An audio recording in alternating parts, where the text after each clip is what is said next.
성신대학에서 조직신학 가르치시는 윤형철 교수님께서 포스트 코로나 시대의 인간성, 포스트 휴머니즘의 도전에 대한 개혁주의 생명신학의 답변이라는 제목으로 논문 발표해 주시겠습니다. 박수로 맞아주시기 바랍니다.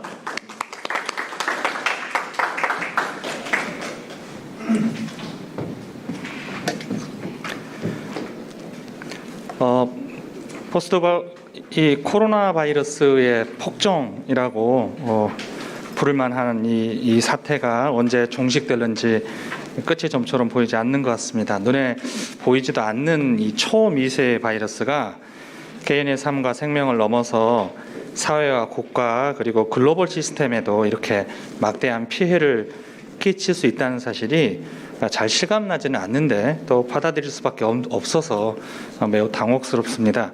코로나 발발 초기에 세계 경제 포럼에서 이 백서를 발간했는데 거기서 앞으로 미지의 박테리아나 슈퍼바이러스 출현 가능성이 더 커지는 환경에 우리가 놓여 있고 코로나 바이러스와 유사한 패턴의 전염병이 빈도나 다양성에서 굉장히 증가할 것이다라는 암울한 전망을 내놓았습니다. 최근에 변이 바이러스가 막 계속해서 연달아 출몰하는 것을 보면 세계가 전염병 대유행의 시대에 들어선 게 아닌가 싶은 우려가 현실이 되는 것 같습니다. 인류 역사에서 전염병 대유행은 문명 자체를 바꿔놓는 사건이었습니다.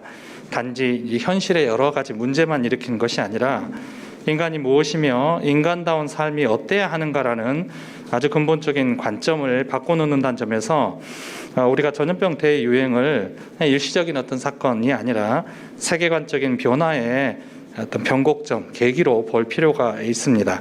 단적인 예가 저희가 뉴노멀이라고 불렀던 것인데 이것이 단순히 방역이나 의료나 상식과 과학의 차원에 머무르는 것이 아니라 새로운 방식의 삶이나 새로운 형태의 인간됨을 강요한다면 그것은 이미 세계관적인 용어로 변이되고 변태된 것이라고 말할 수 있습니다. 저는 이 논문에서 그리스도인이 경계해야 될 세계관으로 포스트 휴머니즘을 지목했습니다. 이 포스트 휴머니즘은 4차 산업혁명론이 닦아놓은 길을 따라서 매우 쉽게 별 저항 없이 세상에 침투한 것처럼 보입니다. 그리고 이 코로나 팬데믹이 큰 기회가 돼서 대안적 세계관의 입지를 굳히려 하는 것이 아닌가라는 의구심을 가지고 있습니다. 먼저 4차 산업혁명을 좀 제가 간단히 살펴보겠습니다. 2장 코로나 이후의 대안적 세계관으로서의 포스트 휴머니즘이라는 부분입니다. 4차 산업혁명 이야기는 매우 흔한 용어가 되어버렸습니다. 이 이야기가 나왔던 다보스 포럼이 2016년에 열렸던 건데 그렇게 오랜 세월이 지나지 않았지만 일반 명사처럼 흔하게 아주 쓰입니다. 이 코로나 팬데믹이 한창일 때 이 다보스 포럼을 주최했던 이 세계 경제 포럼의 클라우스 슈밥 회장이 위대한 리셋, Great Reset이라는 화두를 던졌습니다. 사실 이 화두를 들으면서 제가 소름이 끼치고 4차 산업혁명론을 다시 들여다봐야겠다라는 생각이 들었는데 슈밥이 말하기를 코로나19 이 대유행이 우리 세계를 반영하고 재구성하고 재설정할 수 있는 드물지만 좁은 기회의 창이다. 이러면서 이 위기를 극복함으로 더 건강하고 안전하며 공평하고 번영하는 미래를 창출하자 이런 말을 했습니다. 그러니까 4차 산업혁명이 인간의 모든 삶을 거의 새로운 진화적 단계로 바꿔놓을까라는 기대, 확신. 이전에도 처음부터 그런 이야기를 했는데 이것을 코로나 대유행이라는 위기 상황 속에서 리셋이라는 표현을 통해서 4차 산업혁명이 마침내 그 일을 이룰 수 있다는 기대를 담아낸 겁니다. 4차 산업혁명에 대해서 이런저런 이야기를 제가 더 할 필요는 없을 것 같습니다. 한마디로 유비쿼터스 모바일 인터넷이라든지 스마트 센서, 인공지능, 기계학습 이런 걸 기반으로 하는 과학 기술이 이전과는 차원이 다른 아주 훨씬 파괴적이라고 말할 수 있는 혁신을 일으키면서 인류 문명을 대전환기로 이끌 거라는 것이 그런 문명 전환론이 4차 산업혁명론이었습니다. 근데 그가 여러 가지 기술들을 언급을 하는데 이런 것들은 지금 저희가 가시권 현실이 될 수 있다라는 느낌을 받기도 하고 어떤 것들은 너무 실현 가능성이 좀 아직 멀지 않았느냐 아니면 인류가 있는 한 그것은 실현 불가능하지 않느냐라는 것도 많습니다. 그런데 저는 4차 이 산업혁명론이 기술 담론이라기보다는 세계관 담론에 가깝지 않느냐. 그러니까 이 이야기를 슈밥이 꺼냈을 때 기술의 현재를 논하기 위해서라기보다는 기술이 바꿀 미래, 이걸 이야기하면서 인류의 미래를 결정할 의제를 선점하고자 해서 꺼낸 이야기가 아닌가라는 생각을 가지고 있습니다. 그래야 미래 사회의 의제를 선점하고 또 기술 개발을 위한 자금과 인력을 끌어올 수 있을 거라는 속내가 그렇게 어렵지 않게 익히는 것 같습니다. 우리나라에서 이 4차 산업혁명론이 한바탕 유행했었습니다. 근데 기술과 자본을 갖춘 소수의 나라 외에 많은 대다수의 국가에서는 이게 먼 나라 이야기처럼 들렸을 겁니다. 심지어는 이제 그 분야에 종사했던 많은 사람들 중에도 4차 산업혁명론이 너무 과장 심하지 않느냐라는 회의적인 반응이 있었습니다. 그런 비판을 의식해서 이 슈밥이 두 번째로 후속작으로 낸 이제 책에서는 기계가 인간의 삶을 파괴할 수도 있으니까 너무 발전하면은 그래서 인류의 생존이나 발전에 위협이 될 수도 있으니까 이걸 좀 통제하고 관리하는 거버넌스가 좀 필요하다, 이런 식으로 초기에 그 확신을 조금 톤 다운하는 것처럼 보였습니다. 그런데 이제 코로나 사태가 일어나면서 분위기가 바뀐 걸 느낄 수 있습니다. 그게 아까 말씀드린 위대한 리셋에서 보이는 것처럼 전염병으로 인간다운 삶이 무너진 상황 속에서 이 4차 산업혁명이 말했던 첨단 기술, 이것이 이 난국을 돌파하고 인간의 삶을 재건할 수 있는 유일무이한 해결책으로 주목받기 때문에 그렇습니다. 코로나 시대의 인터넷 기술이 물리적으로는 격리될 수밖에 없는 이 공간을 사이버 공간으로 대체해주고, 또 인공지능과 로봇 기술이 전염병에 취약한 인간 노동력을 대체할 대안으로 급부상하였습니다. 전통적으로 왕래와 소통의 방식으로 사회가 돌아갔었는데, 이제는 이제 인터넷 기술이 가능케 한 초연결 사회가 되면서 이게 어느새 우리 삶의 플랫폼으로 자리를 잡고 있는 것 같습니다. 이 4차 산업혁명론은 얼핏 들어보면은 대부분의 이야기가 이제 기술 이야기니까 과학기술에 관한 이야기 같지만, 본질을 들여다보면은 세계관적인 기획이고 또 가치와 종교의 이야기라는 것이 제 주장입니다. 그래서 이 속내를 좀 들여다보려면은 4차 산업혁명론보다는 그 배후에서 작용하는 인간과 인간의 삶에 관한 담론인 포스트 휴머니즘을 살펴볼 필요가 있습니다. 둘은 완벽하게 중첩되는 건 아니지만은 많은 부분이 서로 연결돼 있고 같은 어떤 동종의 세계관 속에 있는 주장이라고 볼 수 있습니다. 이항 새로운 인간 진화를 꿈꾸는 포스트 휴머니즘. 포스트 휴머니즘은 기본 주장이 첨단 과학 기술을 통해서 인간의 물리적, 신체적, 지적 한계를 극복하고 모든 기능에서 월등하게 발전된 인간, 이 인간을 포스트 휴먼이라고 부르는데, 이 포스트 휴먼으로 진화하려는 일련의 사상 또는 움직임을 말합니다. 트랜스 휴머니즘은 비슷합니다. 사실은 이제 동종 유사어인데, 생체이식 컴퓨터나 인공장기나 인공지능, 로봇공학, 생명공학, 이런 여러 기술들을 기계적으로나 화학적인 장치도 사람 몸에 결합시켜서 인간의 여러 기능들을 향상시킨다는, 여기서 이제 향상이라는 인핸스먼트가 아주 이제 중요한 이들의 그 개념입니다. 그렇게 저희가 가지고 있는 수명, 건강, 체력, 지력의 어떤 생물학적인 한계를 뛰어넘는 인간으로 가자는, 이게 트랜스휴머니즘은 좀 과정을 이야기한다면은 포스트 휴머니즘은 이제 궁극적인 목적지를 말합니다. 근데 이 포스트 휴머니즘이 말하는 그 인간 향상은, 휴먼 인핸스먼트는 인간과 기계의 결합을 통해서 이루어집니다. 아직은 이제 저희가 기술적으로 이게 구현이 불가능하기 때문에 먼저 좀 떡밥처럼 이 SF 영화나 이런 이제 소설에서 이 포스트 휴먼이나 트랜스 휴먼들을 보여주고 있습니다. 사실은 같은 라인이어서 인간의 뇌나 신체 일부를 기계 장치로 대체한 거를 제가 사이보그라고 부르고요.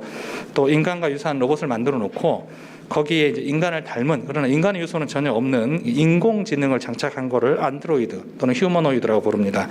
그리고 유전 기술을 통해서 인간의 유전자를 통째로 재생한 복제 인간, 클론이 있죠. 크게 이제 이런 세 가지 종류가 있는데, 이 포스트 휴먼이나 트랜스 휴먼은 인공심장을 달거나 기계 의수를 장착하는 정도의 인간 보안이 아닙니다.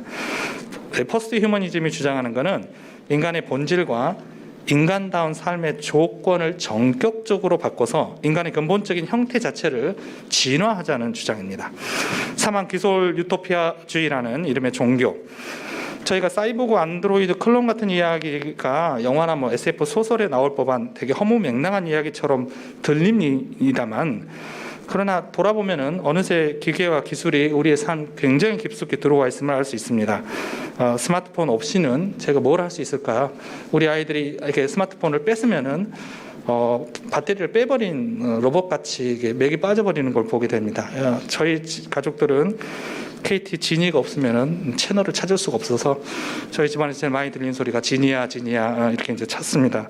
이렇게 기계가 더 스마트해지고 자율화될수록 기계에 의존하는 인간은 퇴화하는 자동화의 역사, 이미 우리의 안방과 강의실과 예배당에서 이루어지고 있지 않나라는 생각을 합니다. 그런데 이 포스트 휴머니즘은 이런 변화가 더 가속될 거라고 예상합니다. 기계 문명의 발전이 인간을 위해서 시작한 것 같은데 인간과 무관하게 혹은 인간을 소외시키고 스스로 독립과 발전의 길을 가다가 결국에 기술적 특이점이라고 불리는 지점에 이를 거라고 말합니다. 이 기술적 특이점은 인공지능과 관련된 개념인데요. 인공지능이 처음에는 이제 인간에 의해서 개발되고 사용되고 이런 도구적 단계이지만은 뭐 지금의 인공지능, 뭐 지니 같은 게 그런 것일 겁니다. 근데 나중에는 이제 스스로 사고하는 초인간적인 지능으로 진화하고 결국에는 자기를 만든 인간의 지능을 넘어서게 될 때 이제 인간이 그 인공지능과 융합을 통해서 우리가 가지고 있던 생물학적 생명이 기계적 생명으로 종속된다는, 그러니까 기술적 특이점이 오면은 지금은 인간이 기계를 가르치고 어떤 면에서 이제 기계가 인간이 되고 싶어 할 수 있습니다. 그러나 그때는 기계가 인간을 가르치고 인간이 기계처럼 되고 싶은 이런 이제 시점이 올 거라는 겁니다. 이 특이점주의자로 가장 알려진 사람이 레이 커즈와일인데, 레이 커즈와일에 따르면 특이점 이후에 우리가 알던 인간성, 인간다움의 본질이 완전히 달라지고 인간과 기계의 구분이 사라지고 또 물리적 세계와 가상현실 사이의 구분도 사라지게 될 거라고 주장을 합니다. 특이점 이후의 인간은 우리가 알던 인간이 아닌 겁니다. 이게 유발 하라리가 호모 사피엔스를 쓰고 나서 호모 데우스를 쓸 때가 그겁니다. 호모 사피엔스는 이제까지 아는 우리 인간의 역사라면은 호모 데우스는 소위 이제 포스트 휴먼, 트랜스 휴먼의 역사이고, 이 호모 데우스의 시기가 정점에 달했을 때는 인간이 정보, 데이터가 돼버립니다. 이걸 데이터이즘, 데이터교라고 표현을 하는데 정보가 돼서 시공간을 초월하는 신적인 존재처럼 되는 것. 이걸 이제 유발 하라리는 이야기를 합니다. 저는 이 기술적 특이점이나 데이터교가 포스트 휴머니즘이 기술과 과학의 영역을 벗어나서 종교와 세계관의 영역에 속함을 보여주는 결정적 단서라고 지적합니다. 즉 기술적 특이점은 기독교에서 말하는 그리스도의 재림하고 되게 닮아 있어요. 말하는 걸 가만히 들여다보면은. 그리고 특이점을 가능케 하는 초인공지능은 모든 걸 연결한다 그러는데, 그렇게 인간과 인간, 인간과 사물, 사물과 사물을 다 초연결로 연결해서 시공간을 초월하는 존재와 삶을 실현하는 건데, 이거는 성령의 역할을 그대로 이렇게 빗대는 것처럼 들립니다. 데이터교의 단계는 결국 불멸과 영생을 말하는 것이니 이것도 기존의 종교가 불필요해지는 구원의 완성처럼 들립니다. 이런 것들을 다 종합해서 보면은 포스트 휴머니즘은 기술을 통해 낙원과 영생을 이루고자 하는 기술 유토피아 종교이고 기술 영생주의이지 않느냐라고 말할 수 있습니다. 3. 시간, 공간, 인간의 소멸을 통한 포스트 휴먼으로의 리셋. 타락 이후의 인간은 스스로 힘으로 시간과 공간과 신체의 족쇄를 벗으려고 애를 썼습니다. 이 역사는 뭐 새삼스러운 게 아닙니다. 순간적인 존재로 전락해서 죽음의 굴레에 갇힌 인간은 생물학적이고 물리학적인 한계를 극복하고 영원한 현재를 소유하려고 시간 공간을 계속 확장하려는, 특히 기술을 통해서 그 확장하려는 것에 이제 집착을 했습니다. 근데 이 포스트 휴머니즘은 이제까지 인간이 알고 있던 시간과 공간의 한계를 초월하기 위해서 인간이 품었던 그 욕망을 아주 극단적으로 추구합니다. 그래서 제가 이들의 시도를 시간과 공간의 소멸을 통해서 우리가 알던 인간을 소멸하는 것이다, 그렇게 다른 존재가 되고자 하는 것이다 라고 이름을 붙였습니다. 그런데 이미 알고 있고 익숙한 것에 힘이 강합니다. 그래서 이제 포스트 휴머니즘은 빅 히스토리 프로젝트 같은 세계관적인 기획을 통해서 익숙함을 거부하고 전혀 새로운 어떤 것을 받아들이라고 유혹을 합니다. 이제까지 인류가 인간 아닌 것, 인간이 아니게 된 것, 인간이 아닐 수 있는 것, 아직 인간이 되지 못한 것, 결코 인간이 될 수 없는 것들을 계속 인간의 울타리로 밖으로 이제 밀어내면서 인간이 누군지를 말해 왔었는데, 이거는 기독교 인간론만 그런 것이 아니라 세속적 휴머니즘도 그래 왔습니다. 그런데 이제 포스트 휴머니즘이 이전의 다른 세계관과 굉장히 차별화되는 지점은 이 경계, 불문율처럼 다들 지키고 있었던 경계를 지우고 넘어가려 한다는 겁니다. 인간과 기계의 경계가 사라지면은 거기서 인간은 기계가 되고 또 기계도 인간이 될 수 있게 됩니다. 더 나아가서 기계와 혼종을 이룬 인간은 기계의 힘을 빌어서 신과 같은 존재가 될 수 있습니다. 그렇게 인간과 비인간의 경계를 허물어뜨린 포스트 휴머니즘은 인간과 비인간의 화해를 명분으로 인간 아닌 것을 인간 안으로 끌어들이고 인간을 인간 아닌 것으로 확장시킵니다. 그래서 이런 확정과 혼종의 끝에서 제가 인간의 소멸을 보게 된다고 말을 한 겁니다. 메커니즘으로서의 인간, 알고리즘으로서의 영혼, 그리고 구골신. 이 포스트 휴머니즘에서 인간의 본질을 말할 때 기독교의 영혼을 제일 밀어내고 싫어하는데, 이들은 인간이 인지와 활동으로 구성된 기능의 존재라고만 말을 합니다. 그러니까 죽음이라는 것은 몸과 영혼의 분리가 아니라 인지 활동의 기능이 그냥 정지되는 것, 꺼지는 것입니다. 그러니까 인간을 메커니즘, 기계로 보고 인간의 영혼을 그냥 알고리즘으로 이야기를 하기 때문에 인공지능이나 로봇과 융합을 통해서 저희가 기능을 이전하거나 업그레이드 시킬 수 있는, 그건 좋은 일인 겁니다. 향상이고 개선이 되는 거죠. 또 포스트 휴머니즘에서 부활이란 거는 인간의 기억과 인간의 지식이 다 데이터화되면은 가상의 신체나 로봇에게 전송되는, 이걸 이제 멘탈 트랜스퍼라 그러는데, 이렇게 전송시키고, 그래서 그것이 계속해서 새롭게 없어지지 않고 삭제되지 않고 이어진다면은, 연장할 수 있다면은 그게 곧 부활이고 영생이라고 이렇게 이야기를 합니다. 심지어 이 포스트 휴머니즘은 인간만 데이터화하려고 하는 게 아니라 인간이 사는 세상도 디지털화, 데이터화 하려고 합니다. 생물학적이고 물리학적인 세상에서 인간이 그 유한성의 경계를 늘 머물러 있고 제한받기 때문에 포스트 휴먼의 삶을 위해서는 경계가 없는 인공적인 시공간이 필요하고, 그것이 소위 이제 가상현실이나 증강현실에서 지리적 공간성을 초월해서 사는, 시간의 인과성도 없는 세계를 꿈꾸고 만들려고 합니다. 지금도 메타버스나 이런 걸 통해서 그런 가상의 공간들은 시도되고는 있습니다. 아직은 저희가 현실이 더 좋으니까 하지만은 어떻게 될는지 모르겠습니다. 심지어는 거기서는 이제 구글이 신처럼 군림할지도 모르겠다는 생각을 합니다. 저는 이렇게 포스트 휴머니즘이 우리 시대가 빚은 기술 우상이라고 결론을 내립니다. 그리고 과학과 기술의 껍데기를 뒤집어 쓴 것처럼 보이지만 본질은 하나님과 창조 질서에 반하는 우상이라고 생각을 합니다. 모든 우상이 헛된 것은 이 포스트 모더니즘도 그대로인데, 이 포스트 모더니즘이 신조처럼 받드는 게 인간 향상인데, 오히려 이 인간 향상이 인간을 비인간화하고 인간의 삶을 망치게 될 것입니다. 포스트 휴머니즘의 인간론은 이제까지 인간이 살아온 검증된 삶과 아무런 관계를 맺지 못하는, 그래서 허상이라고, 판타지라고 생각을 하는데, 인간의 한계를 극복해 준다는 말도 결국은 거짓 복음이지 않나. 오히려 이것이 참된 인간다움의 본질을 심각하게 왜곡하고 진정한 인간다움의 조건을 부정하게 만들 것이라고 생각을 합니다. 말미에 이제 마지막 장에서는 저희 개혁주의 생명신학, 더 확장해서 기독교 신학 전체가 확신하는 참된 인간됨과 인간다움의 조건을 약간은 선언적으로 정리를 했습니다. 4장 참된 인간됨과 인간다움의 조건에 관한 기독교 신학의 답변. 저희 기독교 인간론은 인간됨과 인간다움이 무엇인지를 묻고 답하기 위해서 나르시즘의 거울 앞에 서서 스스로 답하려 하지 않습니다. 먼저는 초월적 중거점이신 하나님께 그 답을 구합니다. 우리는 하나님에 의해 지음받은 만물의 어떤 것도 하나님으로부터 독립하여 존재하지 못하고, 그러니까 인간 역시 존재의 의미와 목적, 또 인간다운 삶의 방식을 스스로 결정하지 못한다고 고백을 합니다. 기독교 신학은 인간이 창조주이신 하나님에 의해 지어지고 알려지고 구원받고 완성될 존재임을 받아들이고 그 토대로부터 인간을 말해야 합니다. 또한 기독교 신학은 하나님의 뜻과 의지와 권능으로 빚어진 창조와 구속의 전체성 안에서 인간이 누군지를 말해야 합니다. 우리는 인간의 본질과 인간다운 삶의 조건을 창조주에 의해 지음받은 방식대로 이해하려고 그렇게 받아들이려고 노력을 합니다. 즉 하나님은 이 세상을 시간과 공간 그리고 그 안에 생동하는 존재들로 채우시고 하나님이 정하신 자연 법칙들에 따르게 만드셨기 때문에 인간을 비롯한 모든 피조물은 인과관계의 물리적 법칙뿐만 아니라 모든 피조물을 궁극적인 완성으로 이끄시는 하나님의 목적론적 법칙 바깥에 서지 못한다고 믿습니다.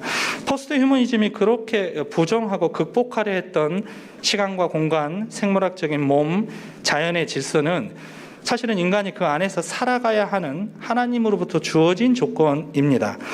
비록 타락으로 인해서 창조 세계의 질서가 깨어지고 또 공동체적인 관계성이 분열되고 질병과 죽음이 저희를 두렵게 하지만은 그리스도인은 시간과 공간으로 구성된 이 물리적 세계 그리고 유한하고 연약한 몸으로 그 세계에 참여하는 삶의 방식을 부정하지 않고 오히려 하나님의 선물로 감사하며 받아들입니다. 무엇보다도 기독교 인간론은 인간의 본질과 삶이 창조주 하나님에 의해 조건 지어진 것처럼 인간성의 완성 역시 생명의 주인이신 하나님의 주권과 능력에 달려있다고 믿습니다. 인간의 시간적이고 공간적이고 또 신체적인 유한성, 고통과 악과 죽음의 한계를 극복하는 힘이 우리에게 있지 않고 그리스도 안에서 넘치게 주시는 하나님의 사랑과 권능에서 온다고 우리는 확신합니다. 또 다른 기독교 인간론의 중요한 개념은 하나님의 형상인데 기독교 신학은 저희가 받은 계시를 따라서 인간을 하나님의 형상으로 말하고 형상이란 말은 결국 인간의 존재와 삶이 하나님과의 관계성 안에서만 해명될 수 있음을 믿습니다. 저희는 자기 시원적이거나 자기 목적적이거나 자기 완결적 존재가 아니기 때문에 인간이 바라는 선함과 아름다움과 창조성은 타자적이고 초월적인 빛의 대목인 반영입니다. 하나님의 형상으로서 인간의 빛이 반영되고 비춰야 하는 곳, 인간에게 주어진 생명이 찬란하게 피어나야 하는 곳은 시간과 공간과 관계의 언약적 질서입니다. 그리스도인은 시간성을 이탈해서 하나님의 형상을 이루지 않고 영혼과 시간이 맞닿고 시간이 영혼의 품에 안기는 시간의 완성을 향해서 살아갑니다. 또 삼중적 직분과 삼중적 관계가 말해주듯이 그리스도인은 공간을 오가며 고립된 자리에서 벗어나 서로에게 가서 관계를 맺고 삽니다. 하나님의 영광을 반영하는 이 삼중적 관계에 특별함이 없다면은 인간이 삼위일체 하나님의 최대의 계시고 가장 풍성한 계시이고 또 모든 창조의 머리이자 자연의 개요고 작은 신이고 소우주라 이렇게 불릴 수 없을 것입니다. 하나님의 형상으로서 인간다운 삶의 조건은 초림과 재림 사이에 종말론적인 시간 이것을 따라서 놓여 있습니다. 이로부터 우리의 확신은 이렇게 다시 고백될 수 있습니다. 하나님은 깨어지고 상처 입은 우리의 시간과 공간을 그대로 내버려 두지 않으시고 반드시 언약적 질서의 복원력으로 회복하실 것이며 그렇게 회복된 시간과 공간에서 교회와 그리스도인의 예배와 만남과 섬김의 성례적 삶이 이루어지고 곧 구원의 생명이 넘쳐날 것이다. 이렇게 말입니다. 견해를 맺겠습니다. 우리 시대의 신학의 망치가 더 아주 단단하게 또 날카롭게 벼려져야 된다는 생각을 합니다. 기술의 우상이 훨씬 더 교묘한 방식으로 우리 곁에 침투하기 때문에 그렇습니다. 더 나아가서 개혁주의 생명신학은 참된 인간됨과 인간다움을 위한 하나님의 언약적 질서인 이 시간과 공간의 구속을 살아있는 삶으로 보여줘야 합니다. 왜냐하면 허상을 깨뜨릴 수 있는 것은 그저 말이 아니라 실체이기 때문에 그렇습니다. 경청해 주셔서 감사합니다.